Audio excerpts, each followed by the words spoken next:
Hi quilting friends, I'm Linda Knitson for Sizzix, and I'm here to talk to you today about half square triangles. We're going to cut triangles the totally easy way. Now normally for rotary cutting you would use 7 steps to make a triangle. You cut out the strip, then you cut the strip into a square, then you mark the square with a diagonal line, and you sew in each side of that diagonal line. Then you cut it out in between on the line. Then you press it and then you square it up again. No more of that, ladies. I've got the easiest way for you to make half square triangles. Now I'm going to take yardage that's actually a fat quarter. So if you have fat quarters that you want to use, the greatest part about this is that you face the 2 pieces right sides together.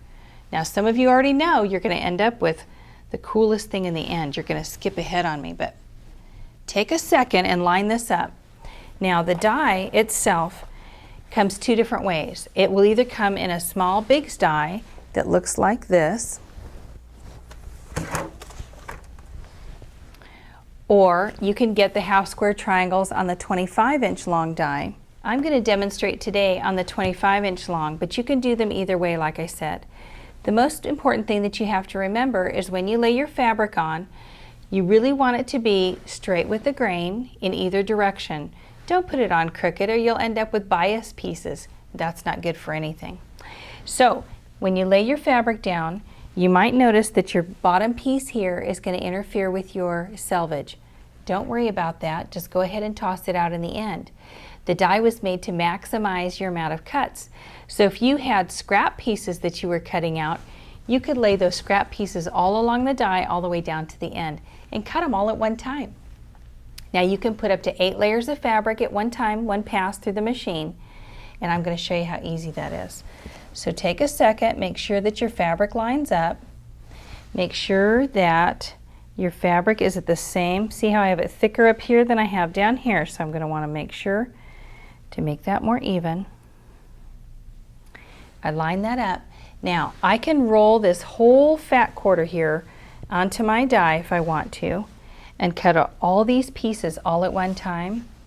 But say you wanted to use part of that fat quarter for another project. Maybe it was going to go for sashing or piecing or something else, maybe a whole different project altogether.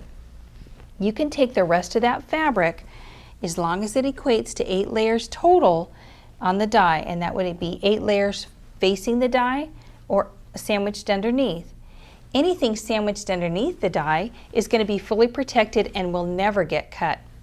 So I still want to keep my Sizzix sandwich, which is the top cutting pad and the bottom cutting pad. There's my bottom cutting pad, and I just moved my fabric, so I want to be sure and fix that before I start cutting anything.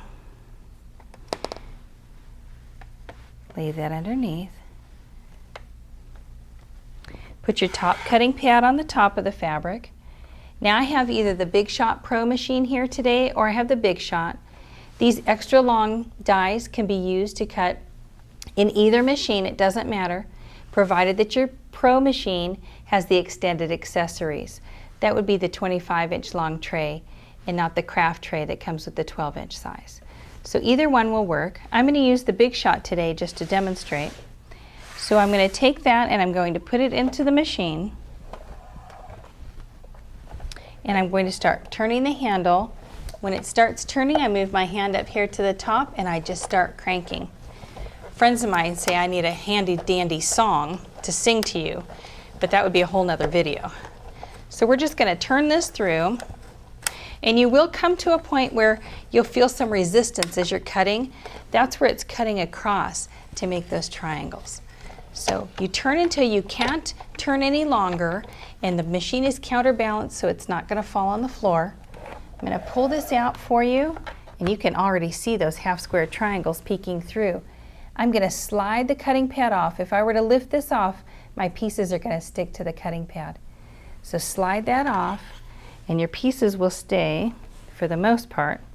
These pieces down here at the bottom, I told you they were going to have the selvage involved. Just throw those out right away. The rest of these pieces are all ready for you to take to the sewing machine. So I have 2 different. Well, that still has the Selvedge on it too, so we're going to toss those. Those were part of the originals. So because I took these and I took the time to put them right sides together in the beginning, they are already set for me to take them to the sewing machine and sew my 1/4 inch seam. Now when I sew that 1/4 inch seam, use your imagination here. Once that's sewn, it's already dog-eared on the corners. Let me show you. I have some already made up.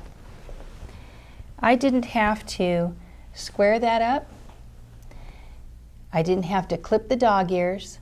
So it was cut out the fabric, go to the sewing machine, and press it. And I end up with my half square triangles. Thank you so much. Have a great day.